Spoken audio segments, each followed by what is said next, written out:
हिंदी हाँ जी। में, हिंदी इंग्लिश में भी बात हो सकती है। कुछ कुछ इंग्लिश में भी, नहीं हिंदी में, मतलब mostly.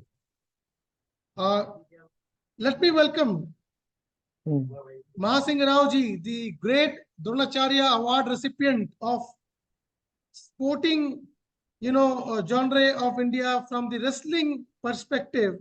He received the Dronacharya Award 2005 from the government of India. And, wrestling is a sport, a field, a discipline, which is something which India has been synonymous with from a sporting fraternity perspective for decades, ever since independence.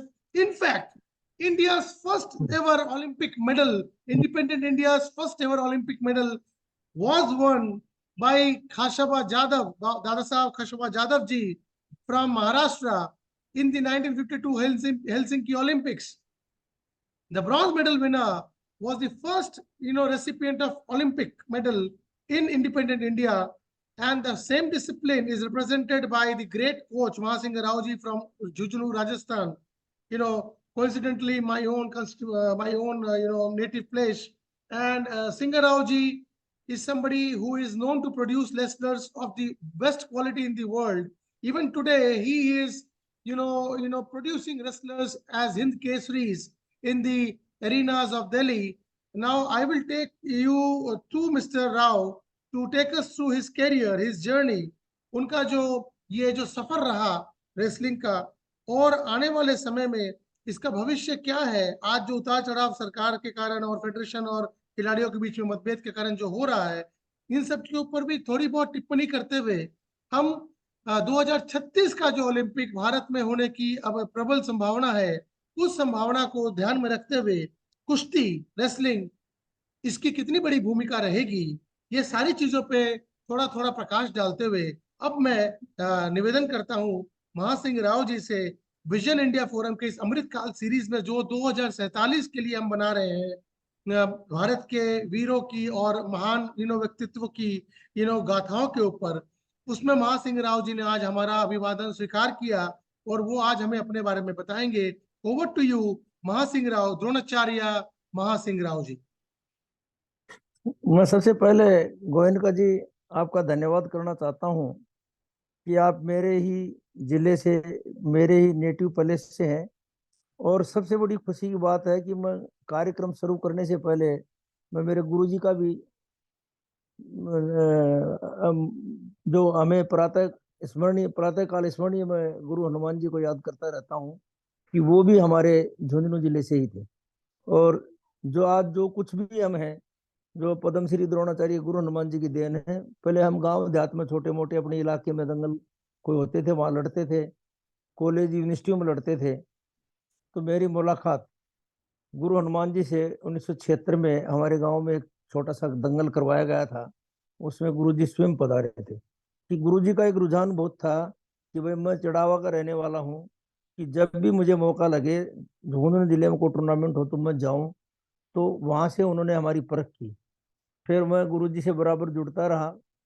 फिर गुरु हनुमान अखाड़े में भी 77-78 में 3-3 4-4 महीने में रहा। और मैंने राष्ट्रीय स्तर तक कुश्ती प्रतियोगिताओं में हिस्सा लिया। कई वजह से, कई बार चोट और इंजरी की वजह से नेशनल मेडल के ऊपर हम सफल नहीं हो पाए। लेकिन ये सबसे बड़ी प्रेरणा पद्म श्री द्रोणाचार्य गुरु हनुमान जी की देन को मैं मानता हूँ। उसके बाद में क्या कि गुरु जी मुझे लेके आए एनआईएस का डिप्लोमा करने के बाद। सबसे पहले मैं गुरु हनुमान अखाड़े में, मेरी पहली पोस्टिंग 1983 में गुरु जी ने वहीं भारत सरकार से वहीं करवाई। और मैंने गुरु जी के मार्गदर्शन में दिन रात कड़ी मेहनत और उनके अनुशासन में एक चीज सीखी कि गुरु हनुमान जी का एक ही व्यक्तित्व था कि मुझे इस देश के लिए ओलंपिक का मेडल चाहिए। और वो अपने काम से हट करके कोई चीज को मानता नहीं था। सबसे पहला चीज, हम जो चीजें भी राव पूजा। साहब, आपका जी। आपका कैमरा स्थिर करिए, वो हिल रहा है। अच्छा सर, राइट सर, राइट। किसी का सपोर्ट करिए, स्क्रीन हिल रही, अब ठीक है। सपोर्ट के लिए यहाँ रखूं एक बार, देखियो। कोई दिक्कत अब नहीं तो है, ठीक। आराम से रख लीजिए कहीं। हाँ। हाँ, एक सेकंड में आराम से रख लेता हूँ।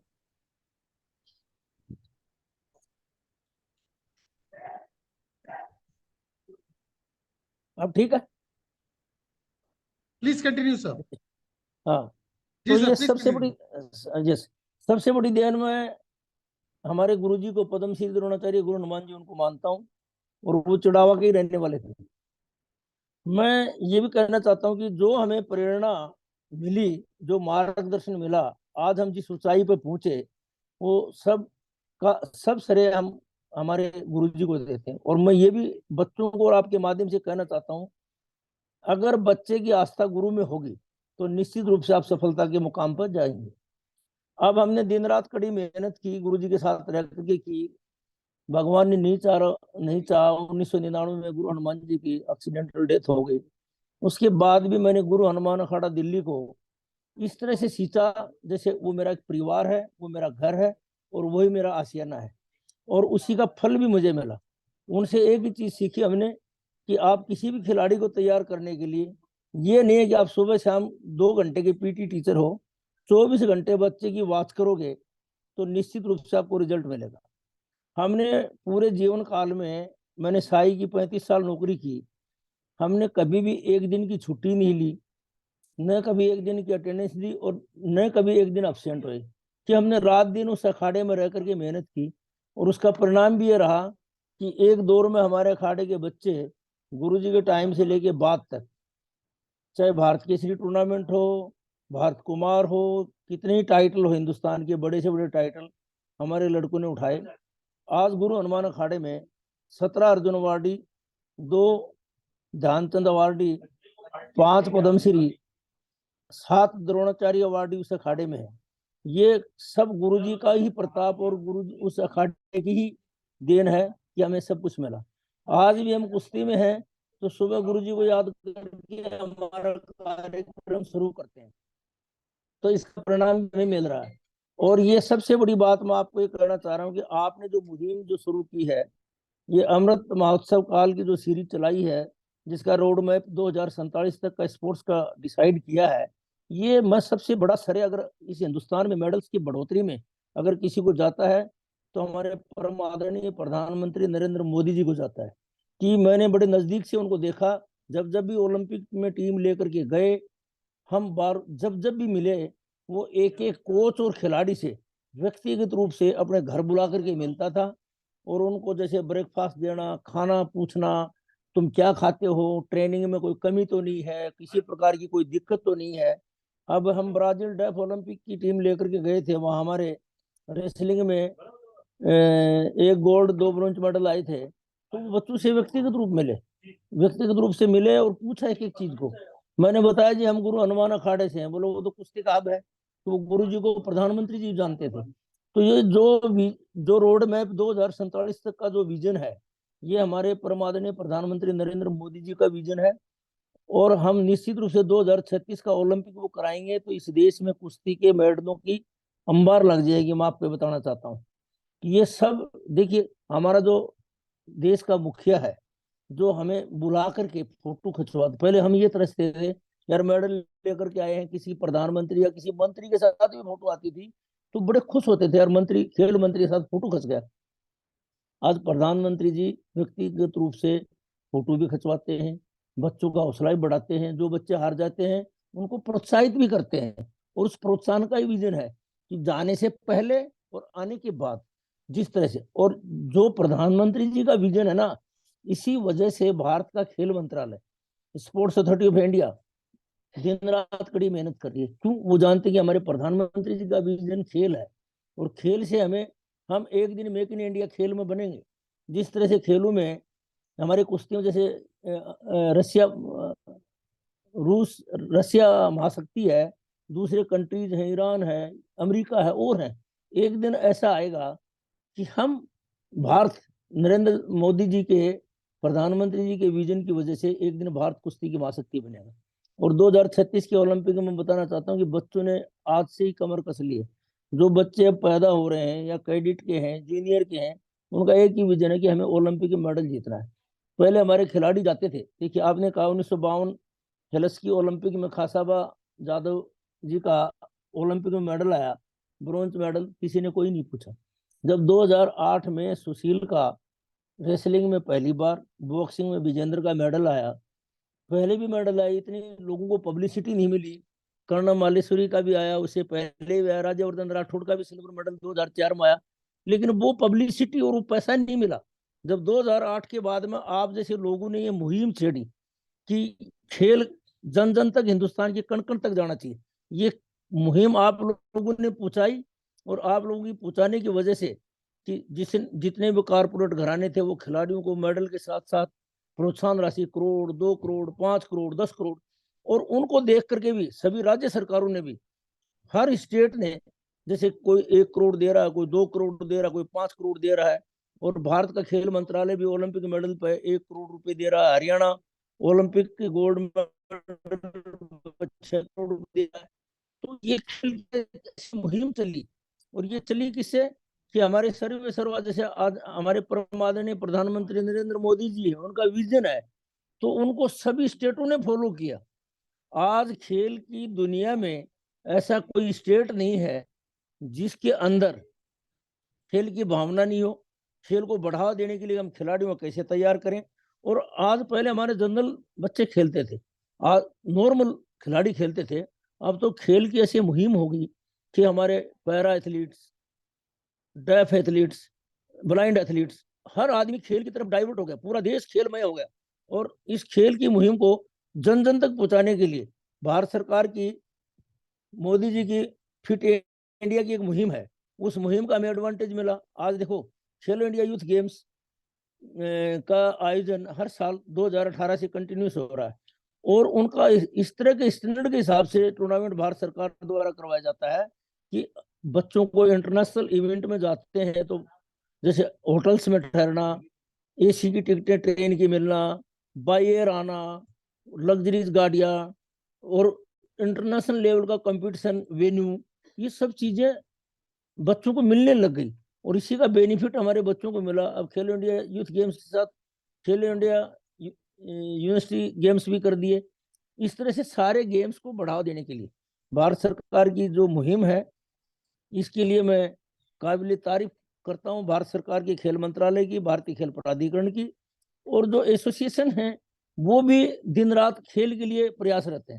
देखिए, कुछ एसोसिएशनों में डिस्प्यूट आता है, डिस्प्यूट तो भाई भाई में भी हो जाता है, बैठ के सारे डिस्प्यूट सोल्व हो जाएंगे, और हर आदमी खेल के प्रति जागरूक हो जाएगा, और हमें बेहतर रिजल्ट 2047 तक 36 के ओलंपिक में हम करिश्मा करके दिखाएंगे दुनिया को कि भारत जब पहली बार ओलंपिक कराएगा मोदी जी के विजन से, उनके नेतृत्व में, या अंबानी जी के घर पर आप कह रहे हैं कि वो आकर के रुके भी हैं, हमारे ओलंपिक कमेटी के चेयरमैन हैं, तो उनसे हमें एक बहुत बड़ा लाभ आने वाली पीढ़ी को 2047 के रोड मैप में मिलेगा।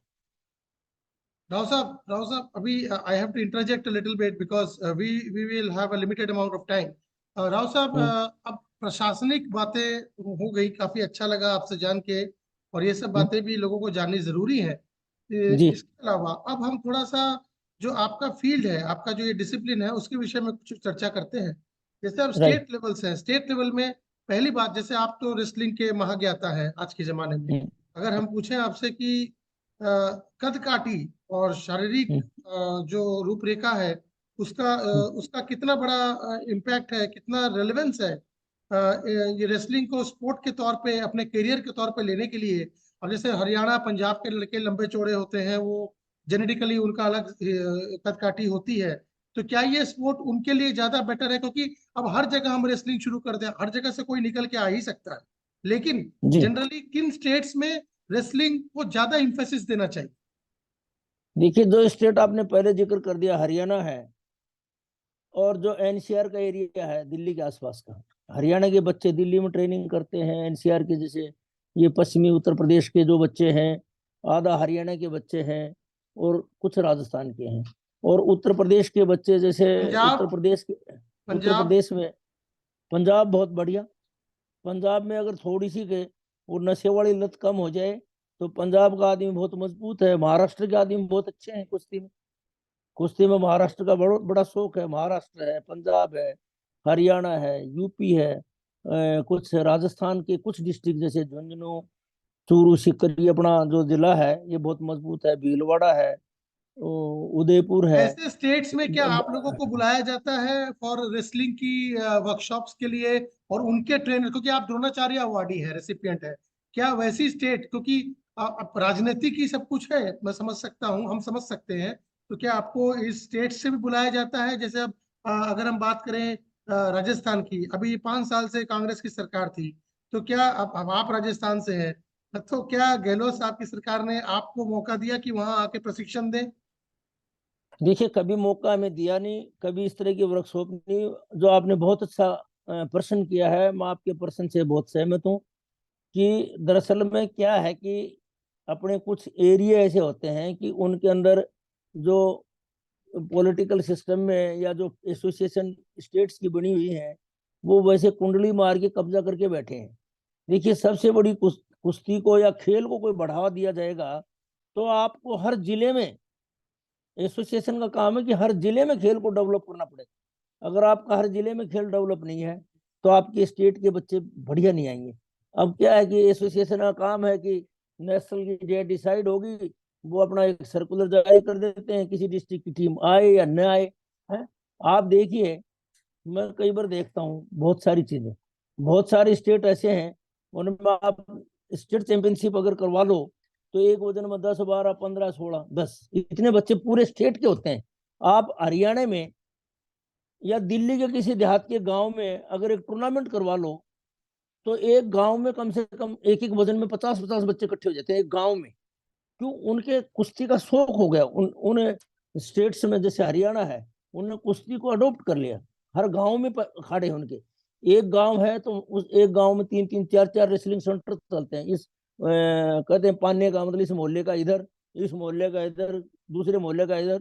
एक एक गांव में 3 3 4 4 अकेडमी रेसलिंग की तो चलती है। सर क्या ये राव साहब, क्या ये सरकार को सोचना उचित होगा, इस तरह की जो क्या बोलते हैं विजन जो है, इस तरह की रूपरेखा को अगर तैयार किया जाए कि स्टेट वाइज हर स्टेट की एक खूबी है जिसमें उस पर्टिकुलर स्पोर्ट में सक्सेस मिलना और टॉप क्लास एथलीट निकल के आना या स्पोर्ट्समैन निकल के आना, तो उस स्टेट में उसी स्पोर्ट पे फोकस ज्यादा किया जाए, उस तरह का कुछ नीति बनाई जा सकती है?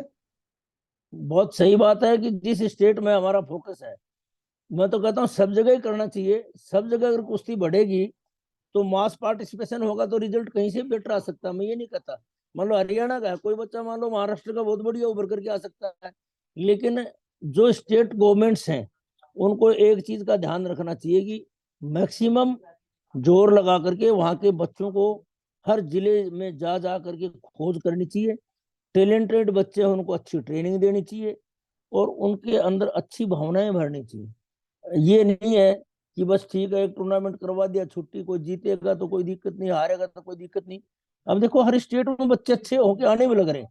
पहले जैसे रेसलिंग हरियाणा की थी विमेन्स में, अब कई जगह से कई लड़कियां महाराष्ट्र से भी अच्छी आने लगी, मध्य प्रदेश से भी आने लगी, राजस्थान से भी बहुत अच्छी लड़कियां आ रही हैं।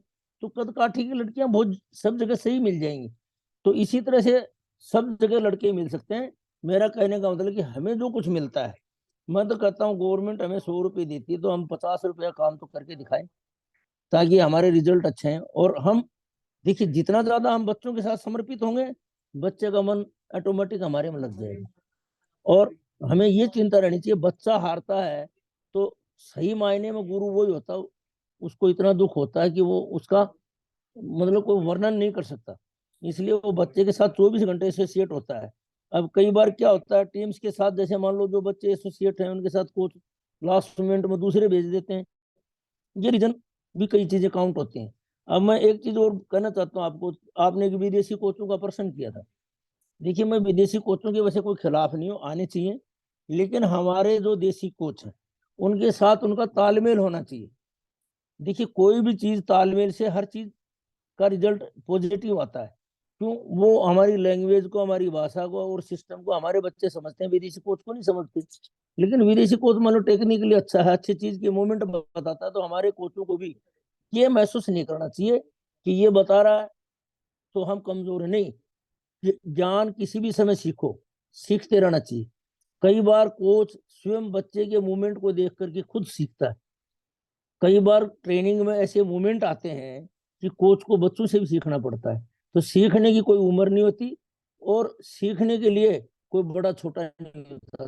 जो आदमी सोचेगा कि मैं बहुत बड़ा हो गया, मैं सीखूं नहीं, वो कभी आगे नहीं बढ़ सकता। इसलिए मैं ये कहना चाहता हूँ कि सीखने के लिए कोई उम्र नहीं होती और सीखते रहना चाहिए। और बच्चों को पॉजिटिव वे में ये कहना चाहिए कि हमें तो ओलंपिक मेडल जीतना है। जब हमारा टारगेट ओलंपिक मेडल का होगा तो वो नेशनल का चैंपियन तो बनेगा, नेशनल तक तो जाएगा, ट्रायल तो देगा। मान लो ओलंपिक में मेडल नहीं आया तो वो बच्चा वहां तक तो जाएगा। तो उनको साइकोलॉजिकली बिल्डअप करना बहुत जरूरी है। हमारे बच्चे पहले साइकोलॉजिकली बिल्डअप नहीं थे। अब 2008 के बाद में जब हमारे मेडल आने लगे तो हमारे बच्चों के दिमाग में आ गई कि हम ओलंपिक में मेडल जीत सकते हैं। कि नहीं, 2052 के हेलसिंकी ओलंपिक के बाद में जितने भी हिंदुस्तान की कुश्ती की टीमें गई हैं, उनका एक ही टारगेट था, ओलंपिक में मेडल तो हमारा आना नहीं है। ओलंपिक में जा रहे हैं, ओलंपिक का ब्लेजर मिल गया और घूम फिर के आते थे। अब हमारा जो भी बच्चा कोई जाता है तो वो खाली ओलंपिक मेडल के लिए जाता है, नहीं कि घूमने फिरने के लिए। उनका टारगेट होता है कि मेरी कुश्ती कब है, मुझे रेस्ट करना है, मुझे क्या खाना है, मुझे कैसे दूसरे मेरे अपोनेंट से लड़ना है।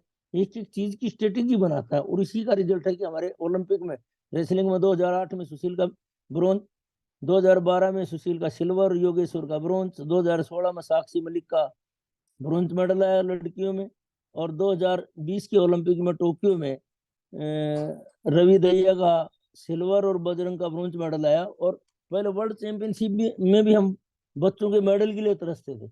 अब देखिए पहली बार जॉर्डन में अंडर 20 की, वीमेंस की, जूनियर की वर्ल्ड चैंपियनशिप की ट्रॉफी हिंदुस्तान उठा करके लेके आए, कभी आई नहीं थी आज तक। उसमें मैं चीफ कोच था उस टीम में। तो 2020 2023 में जो टूर्नामेंट हुआ था उसमें अंडर 20 की जूनियर वर्ल्ड चैंपियनशिप की ट्रॉफी हिंदुस्तान फर्स्ट नंबर पर, सेकंड पर अमेरिका, जापान, और थर्ड पर अमेरिका है। तो इस तरह से हमारे बच्चे अब जाते हैं, चाहे अंडर 15 का टूर्नामेंट हो, चाहे अंडर 17 का हो, चाहे अंडर 20 हो, चाहे अंडर 23 हो, जो भी वर्ल्ड चैंपियनशिप में बच्चा जाता है वो मेडल जीतने के लिए जाता है। उनका हौसला बहुत बुलंद है और वो ये चाहते हैं कि इन मेडल से हमें ओलंपिक आएगा। उस ओलंपिक के अंदर हम निश्चित रूप से, जो ओलंपिक आएगा उस ओलंपिक में हम निश्चित रूप से मेडल जीतेंगे। उनसे उनका हौसला बुस्ट हो रहा है। राव साहब, जितनी सफलता रेसलिंग और कुश्ती में और अब राइफल वगैरह में मिलने लगी, ये बाकी जो डिसिप्लिन्स हैं, बाकी जो खेल के जो बाकी जो खेल हैं, उनमें उतनी सफलता हमें अभी तक मिली नहीं है। तो ऐसा क्या रेसलिंग में, भारत के इतिहास में तो और भी कबड्डी रहा, बहुत कुछ रहा, खेल कूद में हर तरह का खेल भारत खेलता रहा, लेकिन जितनी रेसलिंग में, कुश्ती में सफलता मिली 2008 में भी बहुत मिली, अब आगे मिलती जा रही है, लड़कियां खेल रही हैं, फोकट बहनों तो पिक्चरें बनने लगी। तो ये ऐसा क्या आप लोगों ने सही किया जो बाकी फेडरेशंस नहीं कर रही हैं, कि और उन्हें करना चाहिए, ताकि वो करें तो उसमें भी सफलता और बढ़ेगी? देखिए मैं ये कहना चाहता हूँ कि मध्य प्रदेश सरकार में खेल मंत्री महाराज यशोधरा सिंधिया पिछले कार्यकाल में थी, काफी सालों से खेल मंत्री रही। तो उन्होंने मध्य प्रदेश के खेलों का इंफ्रास्ट्रक्चर के ऊपर ज्यादा ध्यान दिया, बहुत डेवलप किया। आज मध्य प्रदेश में जो शूटिंग की एकेडमी है वो वर्ल्ड क्लास है। पूरे वर्ल्ड में ऐसी शूटिंग एकेडमी नहीं है जो मध्य प्रदेश में। अब उन्होंने हमारे, जैसे मैं मध्य प्रदेश गवर्नमेंट के साथ कांटेक्ट में हूँ अभी, इनके कॉन्ट्रैक्ट के ऊपर काम करता हूँ, यहाँ का मैं चीफ कोच हूँ मध्य प्रदेश गवर्नमेंट में। तो यहाँ भी उन्होंने रेसलिंग हॉल जो बनाया, एयर कंडीशन वर्ल्ड क्लास बनाया। यहाँ जितने भी इंफ्रास्ट्रक्चर जो डेवलप किए हैं मध्य प्रदेश सरकार ने, और जो अब सरकार मध्य प्रदेश में, जैसे अब खेल मंत्री है विश्वास सारंग जी, ये सब लोग खेल के प्रति समर्पित हैं। और जब हम बच्चों को आधुनिक सुविधाएं और उस स्टैंडर्ड का वेन्यू, उस स्टैंडर्ड का ट्रेनिंग सिस्टम, उस स्टैंडर्ड का मल्टी जिम और फिजियो, हमारे डाइटिस्ट, और जो भी हमारी जो सुविधाएं हैं वो वर्ल्ड क्लास हो गई है। तो उसी का रिजल्ट है कि अब जो ट्रेनिंग पहले हमारे पुराने पहलवानों की जो चलती थी वो पुरानी तरीके से चलती थी। अब जो भी ट्रेनिंग में, अगर हमें अगर कुछ अचीव करना है तो ट्रेनिंग साइंटिफिक तरीके से, साइंटिफिक सिस्टम से जो ट्रेनिंग होगी तो उसका रिजल्ट पॉजिटिव आएगा। और इसके ऊपर साई ने, जो संदीप प्रधान डीजी हैं भारतीय खेल प्राधिकरण के, उन्होंने पूरा फोकस साइंटिफिक ट्रेनिंग के ऊपर किया है, और उसी को फॉलो करते हैं हर स्टेट गवर्नमेंट, मध्य प्रदेश, राजस्थान, बिहार, हरियाणा, उत्तर प्रदेश, महाराष्ट्र, सभी ने साइंटिफिक सिस्टम को अडॉप्ट करते हैं ट्रेनिंग में बदलाव किए हैं, और उसका रिजल्ट हमें पॉजिटिव मिले। खेल जो फाइनेंशियल इम्प्लीकेशन है, जो आर्थिक समस्याएं हैं खिलाड़ी जो फेस करते हैं राशि के पॉइंट ऑफ व्यू से, या उनके प्राइज मनीज के तौर से, उनकी ट्रेनिंग के सपोर्ट के लिए, स्पॉन्सरशिप के लिए, उसके विषय में आप क्या कहना चाहेंगे? देखिए, प्राइवेट स्पॉन्सरशिप होनी चाहिए। जब बच्चा दिमाग से पूरा दुरुस्त होगा, और जब बच्चा दुरुस्त होकर के ट्रेनिंग करेगा, तो उसके ऊपर फाइनेंशियली बोझ नहीं होगा, तो उसके रिजल्ट और आगे अच्छे आएंगे, इम्प्लीमेंट होंगे। जब मान लो प्राइवेट घराने जैसे JSW है, OG2 है, और कई कंपनियां हैं, रिलायंस है, इन्होंने बहुत सारे पहलवानों को स्पॉन्सर कर रखा है? और इसके अलावा भारतीय खेल प्राधिकरण की टॉप्स स्कीम है, टारगेट ऑफ ओलंपिक पोडियम है, वहां भी बच्चों को फाइनेंशियली पूरी हेल्प मिलती है, उनको फिजियो मिलता है, उनको मसाजर मिलता है, डाइटिस्ट मिलते हैं, न्यूट्रिशन भी मिलती हैं, सारी चीजें मिल रही हैं, तो उसका हमें बहुत बेनिफिट मिल रहा है। और ये जरूरी है कि फाइनेंशियली हेल्प बच्चों की होनी चाहिए। रेसलिंग के लिए आने वाले समय में, अब जैसे अभी आजकल हम कुछ साल भर से 6 महीने से ये फेडरेशन और खिलाड़ियों में जो मतभेद है, और सरकार ने अब कुछ स्टेप लिए हैं, फेडरेशन को खारिज भी किया, उसके जो टीम है, तो अभी इस विषय में छोटी सी टिप्पणी अगर आप करना चाहें। नहीं, इस विषय में मैं कोई टिप्पणी इसलिए नहीं करना चाहता कि मुझे पूरे मामले से मैं अवगत नहीं हूँ, और मैं किसी के बारे में कुछ नहीं कह सकता। लेकिन मैं तो एक ही बात कहता हूँ आपके माध्यम से, कि बैठ करके और हर चीज का समाधान निकल जाता है, और समाधान निकालना चाहिए, ताकि कुश्ती का फ्यूचर ब्राइट हो। खिलाड़ियों का इन्वॉल्वमेंट आपके हिसाब से क्या सही रेसलिंग के फेडरेशन में है, या ये पूरी तरह से राजनीतिकरण के को समर्पित हो चुका है? मैं कुछ नहीं कह सकता इस बारे में क्या है। मैं इतना गहरा खिलाड़ियों से भी नहीं मिला, फेडरेशन भी में भी मैंने इस बारे में कोई चर्चा नहीं की, तो इस बारे में मैं कुछ नहीं करता। विदेश में जैसे ईरान, आपने बताया, ये जो बड़ी बड़ी जो कंट्रीज हैं, कजाकिस्तान है, जो अलग अलग जगह से जो बड़े रेसलर आते हैं, इनमें और इनसे हमें क्या सीखना चाहिए एज ए रेसलिंग कंट्री, ताकि हम लोग भी इनके साथ में प्रॉपरली compete कर सकें, प्रतिस्पर्धा में हम जा सकें? देखिए, हमें इनसे थोड़ा टेक्निकली साउंड होना चाहिए, इनके साथ करके इनसे टेक्निकली और टेक्टिकल चीज सीखनी चाहिए। बाकी तो मैं ये कहता हूँ, खिलाड़ी में अगर डिसिप्लिन है तो वो निश्चित रूप से कोई ना कोई चीज अचीव करेगा। खिलाड़ी के अंदर डिसिप्लिन होना बहुत जरूरी है। अनुशासन नहीं है ना, तो कितने बड़ा खिलाड़ी हो, वो जीरो हो जाएगा। अनुशासन, खेल के प्रति समर्पित, अपने से बड़ों का आदर, अपने से बड़ों का मान सम्मान करेगा, और पूर्ण रूप से खेल में ही समर्पित होगा, वो निश्चित रूप से मेडल देगा। रेसलिंग के फील्ड में द्रोणाचार्य कोचेस हमारे देश में आज हमारे बीच कितने लोग हैं? हाँ, हमारे 12-13 से ज्यादा ही होंगे। द्रोणाचार्य रेसिपिएंट्स हाँ कोचेस हैं इस देश में, हाँ जो हाँ रेसलिंग हाँ। जो रेसलिंग से जिनको द्रोणाचार्य अवार्ड मिला। जी जी जी जी। ये तो हमारे देश का सौभाग्य है कि हमारे पास ऑलरेडी इतने बड़े बड़े कोचेस हैं। तो अच्छा, अब अगर हम ये बोले कि जो एकेडमीज है, इंफ्रास्ट्रक्चर है, उसके विषय में आपको सरकार से और निजी संस्थाओं से किस तरह की सपोर्ट की आवश्यकता है? देखिए, ये बहुत जरूरी है। मैं आपको एक बात बताऊं, जैसे मान लो जो प्राइवेट अखाड़े जो सिस्टम चल रहे हैं आज, जैसे गुरु हनुमान अखाड़ा है, वो बिरला मील व्यायामशाला के नाम से है। और पहले बिरला जी, के बाबू जिंदा थे और थे, गुरु जी थे, गुरु हनुमान जी स्वयं थे, तब तो बिरला मिल से उस जमाने के हिसाब से सुविधाएं मिलती थी। लेकिन आज वो जीरो सुविधाएं दे रहे हैं। बल्कि बिरला ग्रुप इतना बड़ा होने के बावजूद कि वहाँ जीरो सुविधाएं हैं, आज उस अखाड़े में इतने बड़े अचीवमेंट, इतने बड़े पहलवान है, आज भी पहलवान है वहाँ। कम से कम 100 से ज्यादा पहलवान पहलवानी कर रहे हैं, लेकिन सुविधाओं के नाम पर जीरो है। और ये बिरला बंधुओं को सोचना चाहिए कि उन्होंने पूरे जीवन में, बिरलाओं ने मंदिर, अखाड़े, धर्मशाला, यही चीजें बनाई। अब वो इस चीज से दूर हटते जा रहे हैं। उनकी पुरानी पीढ़ी ने तो बहुत काम किया, नई पीढ़ी के लोगों को जागरूक होना चाहिए, बिरलाओं को। अब देखिए उस अखाड़े में अगर जाकर के देखे तो सुविधाएं जीरो है। जो आज हम बड़े बड़े अकेडमी में जाते हैं, बड़े बड़े स्टेडियम देखते हैं, तो बहुत बड़ी चीजें वहाँ सुविधाओं के नाम पे हैं, लेकिन वहां न कोई मल्टी जिम, मैंने सुना बात है, न वो एक रेसलिंग मैट है, वो पुराना अखाड़ा, वो पुराने छोटे मोटे कमरे हैं। तो उनको सुधार करके, और या तो ये कह दें वो कि भाई हमारे बस की बात नहीं है, तो बहुत सारे प्राइवेट स्पॉन्सर हैं, वो उसको बहुत अच्छा डेवलप कर सकते हैं, या वो खुद डेवलप करें, करना चाहिए, ताकि उनके नाम से, उनके सिस्टम से, उनके पूर्वजों ने ये चीज बनाई, गुरु जी के कहने से। गुरु हनुमान जी आज इस दुनिया में नहीं है, लेकिन फिर भी पूरे वर्ल्ड में पूजे जाते हैं। गुरु हनुमान जी कोई मामूली चीज नहीं थी, वो तो साक्षात में देवता और उस युग का भगवान था। आज जो कुश्ती की जो ऊंचाइयां छुई जा रही हैं, वो उस व्यक्ति गुरु हनुमान जी की देन है, कि जो पूरे देश में उनकी शाखाएं फैल रही। क्या आपकी मुलाकात कभी खाशाबा जादव से हुई? नहीं नहीं, कभी नहीं, खासाबाद जादव से मेरी मुलाकात नहीं कभी। दारा सिंह जी से? दारा सिंह जी से तो कई बार मुलाकात हुई। कई बार मुलाकात हुई।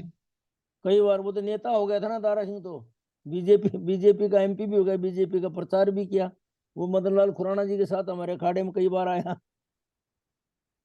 आने वाले समय में अब कुश्ती जो है इसको आप 2000 जो नेक्स्ट ओलंपिक्स आएंगे उसमें, 28 का। और नेक्स्ट ओलंपिक्स में आप किन खिलाड़ियों की संभावना देख रहे हैं मेडल के प्रत्याशी के तौर पे? देखिए दो चीजें हैं। 2028 के ओलंपिक में, ये मान लो 5 साल का टाइम है। 5 साल में कौन बच्चा किसको हरा दे, मैं ये नहीं कह सकता कौन प्रत्याशी है, लेकिन हर बच्चे के दिमाग में ओलंपिक का मेडल जीतने का इरादा है। जो आज हमारे अंडर 17 के बच्चे हैं, 5 साल में वो 20-21 साल के हो जाएंगे, वो पुरानों को भी हरा सकते हैं। तो इसलिए ये नहीं कहा जा सकता कि कौन बच्चा क्या है, कौन किसको हरा सकता है। नए बच्चे हर रोज पैदा हो रहे हैं, और कोई किसी को भी हरा सकता है, क्योंकि उनका टारगेट ये बच्चों का ओलंपिक मेडल का हो गया है। तो ओलंपिक मेडल में हर वजन में टफ कंपटीशन हो गया है।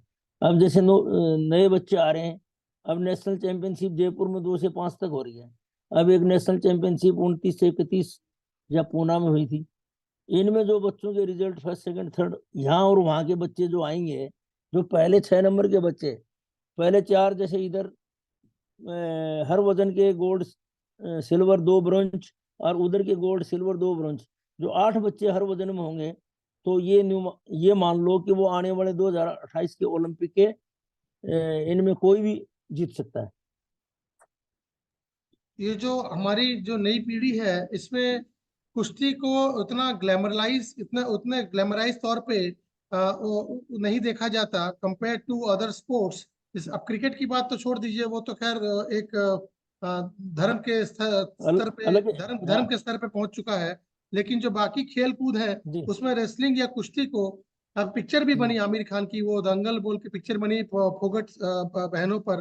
तो और क्या चीजें ऐसी हो सकती हैं जिससे, क्योंकि लोग सोचेंगे कि भाई हम अपने बच्चों को पढ़ाई में नहीं डाल के कुश्ती में भेजें, यहाँ तो कुश्ती का कोई फ्यूचर ही नहीं दिखता, कभी वो 50 साल में 4 मेडल आ गए उससे क्या लेना देना है।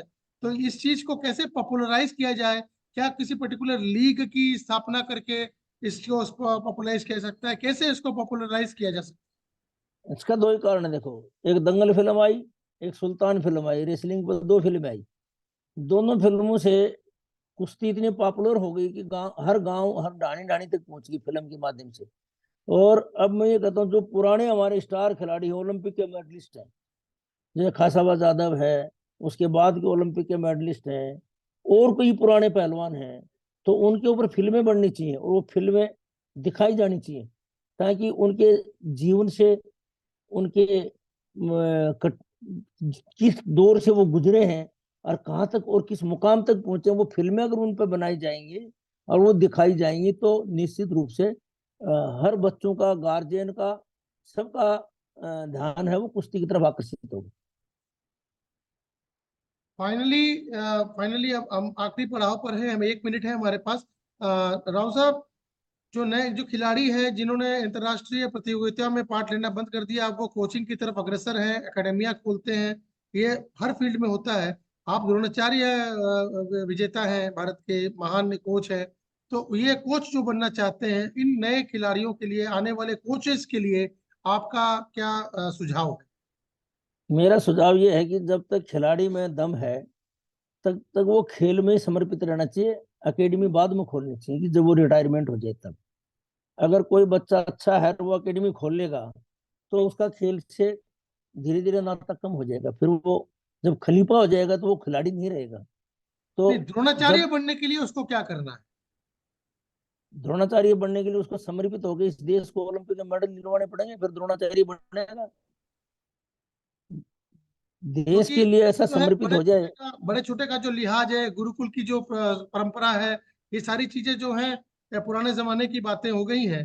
तो ऐसे माहौल में जो आपने शुरू में बोला कि समर्पित होना, बड़े छोटे का लिहाज रखना, गुरु के प्रति पूरी आस्था, आपकी हर बात में आपके गुरु हनुमान जी का जिक्र आता है, बड़ी बड़ी श्रद्धा के साथ, शिष्टा के साथ।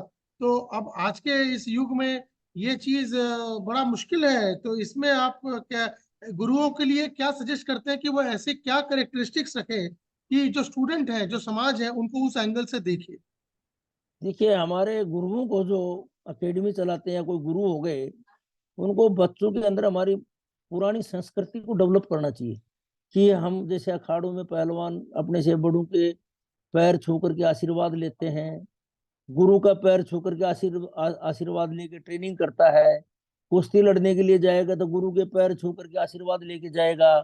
तो ये संस्कृति हमारी डेवलप होनी चाहिए। अगर ये हमारी संस्कृति डेवलप नहीं हुई, कुश्ती एक ऐसा खेल है, उसमें हेलो हाय गुड मॉर्निंग नहीं, उसमें गुरु का आदर मान सम्मान किया जाता है।